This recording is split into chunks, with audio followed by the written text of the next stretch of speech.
Now, if you've been writing for a while, you probably think you know what the inciting incident is, right? It's that thing that happens somewhere around page 10 to 12 of your script that opens the door to change for your character. That's the way it's commonly been described. And in fact, you've probably been taught that the first 10 pages of your script, or even 12 pages of your script, are the setup for the inciting incident, right? The stuff that you have to get through so that you can get the story started. And what I'd like to suggest to you is that if you are thinking about inciting incident in this way, it is probably not only getting in the way of your writing, it's probably also getting in the way of your life. So let's talk about why. I'm Jacob Krueger, and this is the Write Your Screenplay podcast. This episode, instead of talking about a movie or show, we're going to talk about a habit, and this is a habit called rushing. If you are an artist of any kind, there's a really good chance that you feel behind. If you are a brand new writer, you are probably telling yourself that you're behind. You should have written more scripts by now. If you are an emerging writer, you're probably telling yourself, I should have capitalized on my first option or my first sale by now. If you've won an Academy Award, you might be telling yourself, this next project should be as good as the one that came before. And with that comes a feeling of anxiety that makes it very hard to be present with where we are. And so what ends up happening for many, many writers is they end up rushing, pretending that this scene isn't important, that this scene is only important in getting us to the scene that we're supposed to get to the trick ending that we're supposed to get to. Now, all of this gets complicated by the way that screenwriting is traditionally taught. Screenwriting is traditionally taught that the first 10 to 12 pages are the ordinary world or the normal world. That once we get through all of that, we get to this magical thing called the inciting incident. What actually ends up happening is that ordinary world or normal world doesn't come out as ordinary or normal. It comes out as boring world. Now, maybe if you are a super famous writer, you can get away with a slow opening.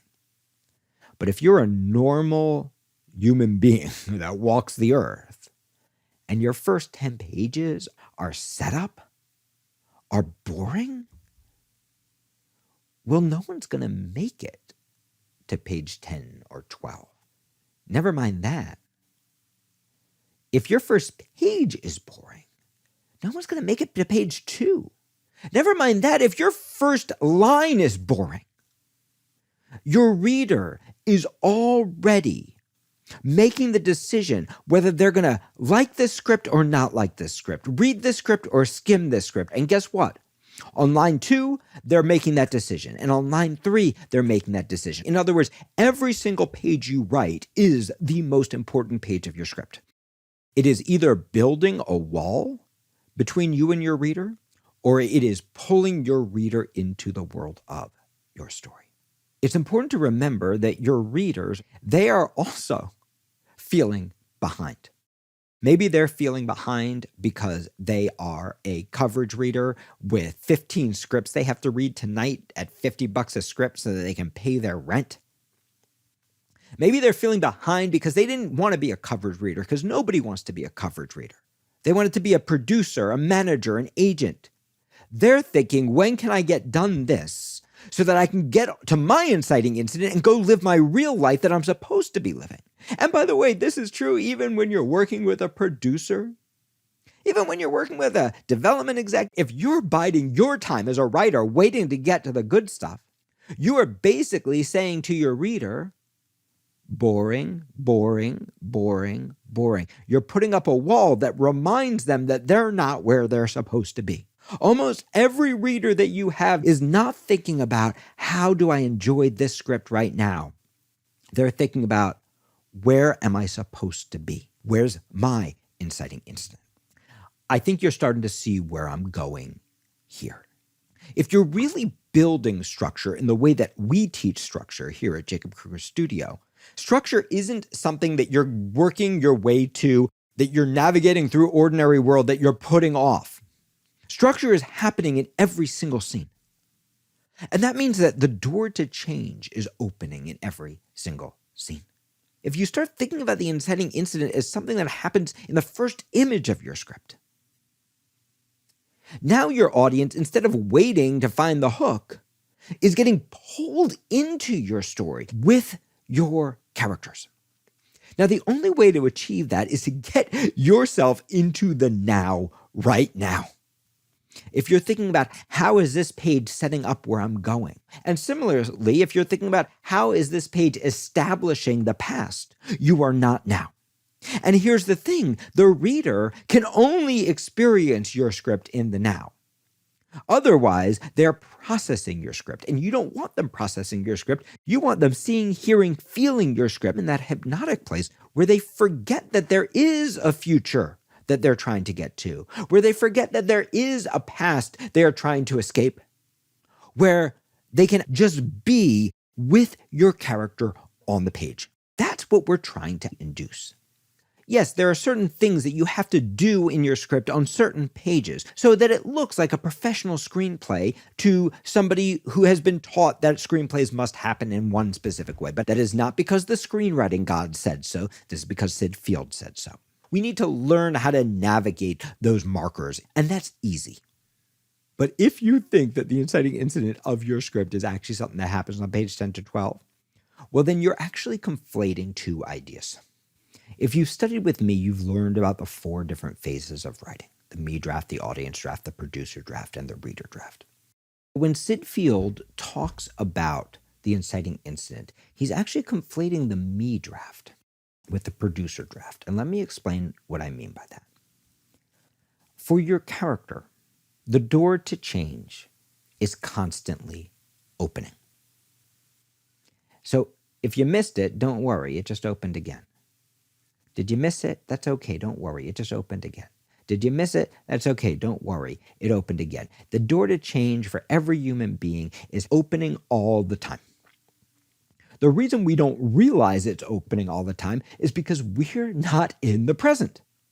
When the door to change finally opens for us the way it's supposed to, when we finally sell our script, when we finally have a family, when the kids finally grow up and go to college, when we have more money, once we get through this hurdle, right? We always think that the door to change opens somewhere out in the future. And we feel behind. We feel behind because, well, I'm too young. Well, I'm too old. I mean, am I really going to be a screenwriter, right? We find different reasons to feel behind. And so you're going to rush through all those early pages. Now, because you've rushed through those early pages, you haven't really gotten to know the character in all of her nuances and all of her details. You don't fully get her emotional need inside of you. You don't fully understand what she wants. You don't fully understand what makes her life hard. You don't fully get her because you've been busy establishing her for the audience, trying to set up the thing that happens in the future. Similarly, your audience doesn't really get her. She hasn't made big choices. She hasn't started to change. So now you get to your brilliant inciting incident that you had planned, but it doesn't launch your script the way you thought it would. And here's why. We're conflating two ideas. Idea number 1 is me draft. The door to change opens. Your character runs towards what they love or runs away from what they love. Your character runs towards what they fear or runs away from what they fear. It doesn't matter. Your character is doing something in the present and you're fully observing them in the present. That's me draft writing.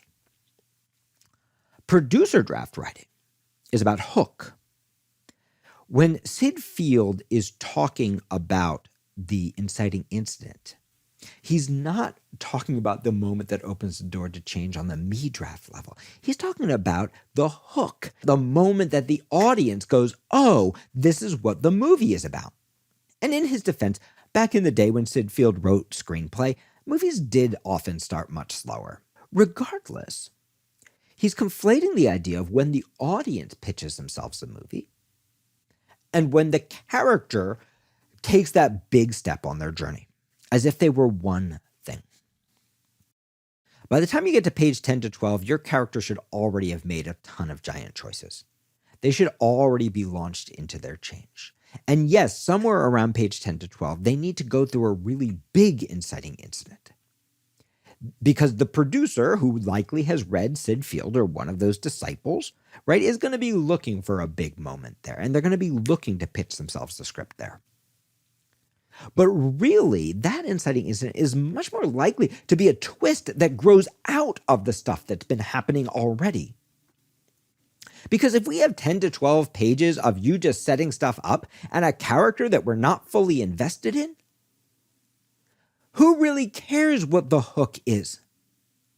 Who really cares what your brilliant idea as a writer is if we're not fully invested in the character? If we haven't fallen in love with them on page 1, who cares what exciting concept they find themselves in? And you know this is true because you've seen previews for movies that have such a great premise, and then you go and watch the movie and you notice it is boring as hell. You don't care. We have to fall in love with these characters, and we have to fall in love with them now, not at that future moment when the cool thing happens. If you make us fall in love with a character, we'll follow them anywhere. And don't worry, the hook will come. Hook is just an ironic twist that happens to a character that we've fallen in love with. And the more choices you get your character making now, and the more details you wrestle out of every scene, the more you have to work with to throw the character and the audience off kilter, to launch us into a new phase. All of that stuff grows out of the stuff that's happening right now. So what I'd like to suggest to you is that just like for your characters, your inciting incident for your career as an artist isn't going to happen when you sell your script. It's not going to happen when you win your first Academy Award or your second Academy Award. The moment you sit down with your script and are fully present in a scene with your character, that is the inciting incident. If you allow your character to do that page after page, both you and they are going to go on a huge journey. And that journey is going to be so much cooler than whatever you planned.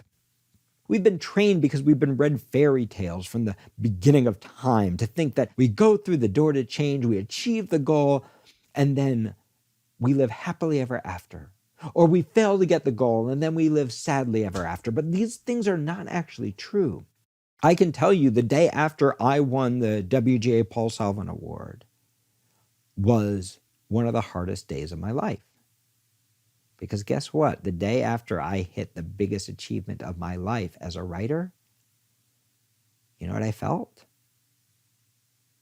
I felt behind. I felt exactly the way I had felt the day before I achieved the biggest thing in my life as a writer. Because if you're not ready to see the inciting incident right now, if you're not able to be in the now right now before things are amplified, you're certainly not going to be able to do that magically when you've won the biggest award of your life. Instead, you're going to be going, oh, where do I go from here? How do I get to the next step? If you build the habit of always being in the future, you're going to be rushing through your whole life. And you're going to realize that the inciting incident, even when it happens, it never comes because you're not there for it. So what I'd like to suggest to you is to slow down. You cannot slow down and speed up at the same time.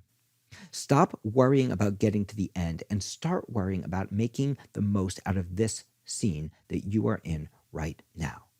Allow yourself to stop thinking about how behind you are and start thinking about how much joy can I pull out of this moment for myself? With what kind of detail and accuracy can I see, feel, and hear the elements in my script? What are the little gifts that I am leaving on the page? What are the little specific details that I haven't noticed yet? How can I allow myself to fall in love with this script and with this character right in this little tiny nothing scene I'm writing right now? How can this scene be the most exciting scene of the movie? Now, at first, when you start to do this, it is going to slow you down because your mind is not trained for finding that level of detail and specificity. Your mind is trained to rush through its plans and try to get to the end point, which of course doesn't exist. It just turns into a new normal world. What we need to train our mind to do instead is to slow down and to savor the details. to look for what's the coolest thing the character could do right now? What's the hardest thing the character could do right now? What's the worst thing that could happen to them right now? When you do that, even though it slows you down at first, it ends up supercharging your writing. The more detail you have early, the more specifics you have early, and most importantly, the more that you are in love with those characters early, the easier and the faster it becomes to build those later scenes. That when you have that really solid foundation, building the rest of your structure becomes intuitive. There's probably a step that you or your character could be taking right now that would make right now the inciting incident. It might just be a little beautiful, specific step that's so them or so you. Now, there's so much more I want to share with you. In fact, I have a 7-act structure class coming up on November 11th, where I'm going to be teaching you how to build from these kind of little specific present moments. We're going to be looking at 4 of the greatest screenplays ever written in all different genres and showing you how to actually build structure in this kind of intuitive way. I'm going to be showing you how to apply that across genres in your own writing. There's so much more I want to teach you, but none of that teaching matters outside of the scene you are writing today. Take a moment and apply these concepts to the writing you do today. Ask yourself, what happens if I don't rush to get to the end? If I don't try to push my character in any direction, but rather open the door to change for them and allow them to make the biggest choice they can make in relation to what they want. And then I want you to ask yourself, what would happen if you did the same thing for yourself? What is the inciting incident happening right now in your life? And what would happen if you chose to go through that door? So I want to hear from you. Let me know how this changes your writing, and I'll see you next episode.